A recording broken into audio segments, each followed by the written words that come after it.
All right. So back here with another update, making sure it's working. To the situation where the mother and daughter had put out information that they were being held hostage here in Mexico. Um, just for the record, they are back home.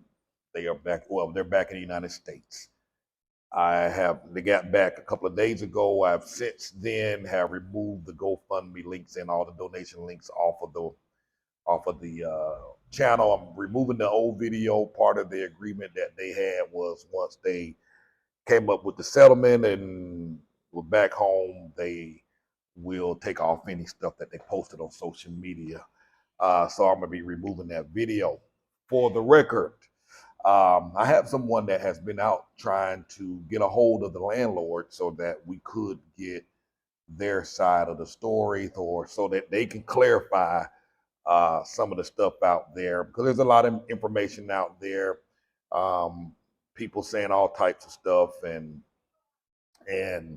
um, we're learning more information as the days go by, of course.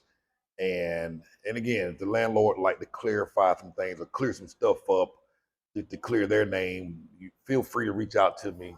My email is cartess@cartessross.com. CARTESS at CARTESSROSS.com. Cartess@cartessross.com. My stuff would be in the description below. So feel free. But like I said, I have somebody out there reaching out, but we hadn't heard anything back directly. So listen, y'all, I'm gonna read a piece of information that one of my subscribers posted, and it's all relevant to this story.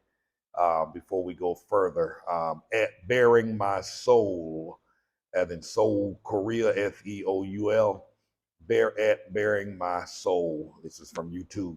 She wrote, America is one of the few places in the world that allows someone to declare bankruptcy, also known as I ran up too many bills, so I'm not going to pay them anymore. This is a uniquely American mindset. All around the world, debtors don't report you to collections. They come take all of your stuff up to what you owe them. If that doesn't cover it, they put you in jail until your family, if you have any, coughs up the money. All around the world, countries don't let you get medical services if you don't have the money up front. Granted, the fees are not as high as the US. Most countries don't have don't have credit, even for mortgages with less than 50% down. It's not a game out here. When I lived overseas in Asia, I finally came to understand why foreign people always kept thousands of dollars in their savings accounts. My apartment deposit in a ghetto in Seoul, Korea was $5,000. Nicer neighborhoods require a minimum of $10,000 to rent. 6,000 is a lot, but anybody who has it would pay it for peace of mind, just to get out of a bad situation. So, as this young lady said, it's real out there, man. When you sign these contracts, I mean, these become legal binding documents. I mean, it's real. If you sign a contract for 12 months, you owe that money for 12 months. Like in the States, you can't just walk out the contract and they put it on your credit and report you to the credit bureaus. No, these folks can come get your stuff and sell it or hold it. You can't just go in there and go grab. You know, here in the States, you can go to your apartment, get all your stuff, and move out. Here, they'll shut you down and keep your stuff. And so, as more information is coming out, that's appearing to be that's basically what the case is looking like it was. Contract was broken. There was an exit fee or money owed for breaking the lease, and as I was saying, as more information is coming out, uh, she was always free to go. She was always free to leave. However, they were holding one of the cars. So her and the daughter, so they had two cars, and there was a trailer. So they were holding one of the cars and a trailer full of the stuff that they had loaded from the house. Um, and they were keeping that from going out the gate. They were like, "No, you and the other car can go, but this car and all the other stuff is staying behind." It's collateral. We're keeping it until you pay off your debt, or we can keep it and use it as payment of debt, but you can't write off. And more information, of course, is coming out. And I believe in one of the videos, the daughter even mentioned that she was going in and out the gate in the other car. So they was always free to go. They just couldn't take the stuff with them. And as I mentioned, as the young lady mentioned it in the piece that I just read, in other parts of the world, that is standard practice. Mexico's no different. You owe the man or owe the woman, they can keep your stuff to use it as payment. It's not like it is in the United States. And that is the number one thing that y'all need to understand. Mexico and many other parts of the world, like South Korea, in Europe, it don't work like it does in the States, where you can just walk out the house, back up a U-Haul truck, and haul your stuff off. Here they gonna keep it. $6,000 or whatever was owed is a lot of money here in Mexico. It's not like $500. 6,000 US dollars is a fortune. It's a lot of money. And the owner, if you broke that lease, is entitled to that money. So a lot of information got put out that they were being held hostage, or they put the information out that they were being held hostage. The embassy wouldn't help, or the police wouldn't help. And we're learning that that is not exactly the whole story, not exactly true. Um, Embassy, all they had to do was just look at the contract. They know it's a civil matter, and they know the rules, they know the law. If you don't pay that bill or you break that lease, they're not going to intervene. It's stuff. It's simply stuff. Life was never in danger. Um, and only she can say whether or not her life was in danger. I don't know if she was threatened or not. But when you come to me and tell me and say, hey man, these folks threatened to kill me.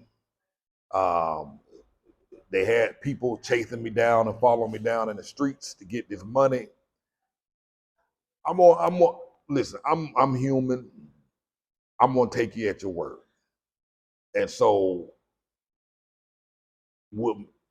as I mentioned in the first video, I'm using my platform to bring awareness to situations and things in Mexico, how they work, particularly for those of y'all that are moving abroad for the first time, just sharing you the different cultural norms and the cultural differences. And in this case here, bringing awareness to this young lady's situation as she told me and as she shared with me. And I'm going to err on the side of caution. When you call me, I'm going to believe you for the most part, unless you give me something else, unless I know otherwise. So I took, I took her story, I took her at her word, and I shared what was going on. And in hindsight, might have done that a little prematurely. But given its circumstances, again, somebody tell me they gonna die or they gonna get murdered or put in. I'd rather err on the side of caution, and I'd rather look like a fool later than for somebody's blood to be on my hands. So that's that. I do it again. So I don't know if she told me what was going on about her life being in danger and all that. So I took it. I took her at her word. And again, I'd do it again for her or anybody else who came to me and said, look, this is what's going on. This is what I'm dealing with. Can you help me? So if any of y'all feel I don't want, many of the comments suggest that um, that I'm a sucker, and these words don't faze me none. I've been used to being talked about online. Been online for 20 years now. They don't bother me, but I don't want other folks to feel like they were tricked or scammed or manipulated into doing something. And I know a lot of y'all trust my judgment and my decision when I say, hey, if you can help out, or um, and y'all follow and help. And I'm grateful for y'all's faith and trust in my decisions and in me. And listen, sometimes I get it wrong. I jump the gun a little too early and whatnot. As more information come out, particularly as learning that she was always free to go. Um, she was always free to go. And I guess she just didn't want to leave without her stuff. And listen, I'm not making excuses for anybody. Far from that. And I mentioned this in the first video. Oftentimes, man, we do some stupid stuff. We get ourselves in some boneheaded situations and make some and sometimes we dig our holes even deeper. And every now and again, even though we dig our own hole and jump in it, sometimes we need somebody to pull us out. And you know, I'm not here to judge this lady. I'm not here to condemn her, call her name, drag her in the mud, or anything like that. Because I don't know what was really going on behind the scenes. She very well could have been stalked, and if they have folk following her, that's a scary thing for anybody. You don't know what people are going to do. You don't know what people are capable of. And again, I'm just sharing what she shared with me. True or not, I don't know. I'm not trying to figure out if she was lying to me or not. I took her at a word. It's done. That's what I believed at the time, and that's how I rolled with it. But listen, y'all. Before you get yourself this is why it's so important that you understand things work differently in other countries. They don't all do your research. Don't sign any contract without an attorney who can interpret it for you so you can understand the terms.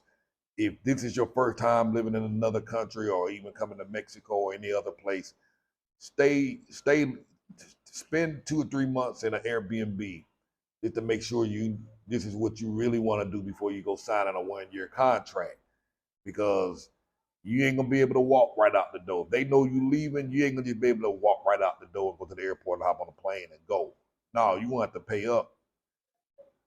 Know the terms. Find out what your options are if you do break your lease. Talk to the landlord. Most of these folks out here are very nice people. They're very reasonable. They're very understanding, but you need to have a conversation with them. You know what I mean? Talk to them.